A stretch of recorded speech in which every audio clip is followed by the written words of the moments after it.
السلام علیکم ورحمۃ اللہ وبرکاتہ۔ جی میرے سامعین، آپ اس وقت ڈی ایف اسلامی چینل دیکھ رہے ہیں۔ آج ہم غسل کے مستحب کتنے ہیں ان کا ذکر کریں گے۔ غسل کتنے قسم ہے وہ میں پہلے ذکر کر چکا ہوں کہ 3 قسم ہے۔ ایک ہے فرض ہے، سنت ہے، مستحب ہے۔ اور فرض میں کتنے مقامات ہیں جہاں پہ غسل کرنا جو ہے فرض ہے، وہ کتنے مقامات ہیں ان کا ذکر ہو چکا ہے۔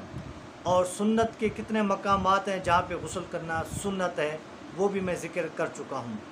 اب مستحب کتنے مقامات ہیں جہاں پہ غسل کرنا مستحب ہے۔ تو مستحب کے مقامات غسل کے بہت سارے ہیں، لیکن ان میں سے میں چند کا ذکر کر دیتا ہوں۔ مثال کے طور پر 15ویں شعبان کی رات کو غسل کرنا بھی مستحب ہے۔ نماز استسقاء کے لیے غسل کرنا بھی مستحب ہے۔ سورج گرہن اور چاند گرہن نماز ادا کرنے کے لیے غسل کرنا بھی مستحب ہے۔ مکہ معظمہ یا مدینہ منورہ میں داخل ہونے کے لیے اس سے پہلے غسل کرنا مستحب ہے۔ اسی طرح میت کو غسل دینے کے بعد غسل دینے والے کا غسل کرنا بھی مستحب عمل ہے۔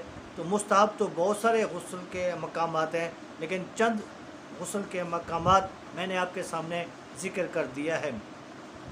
تو امید کرتا ہوں کہ میری ویڈیو آپ کو پسند آئی ہوگی۔ آپ سے گزارش ہے کہ اگر آپ ہمارے چینل پر نئے ہیں تو ہمارے چینل کو آپ نے ضرور سبسکرائب کر دینا ہے۔ شکریہ، اللہ حافظ۔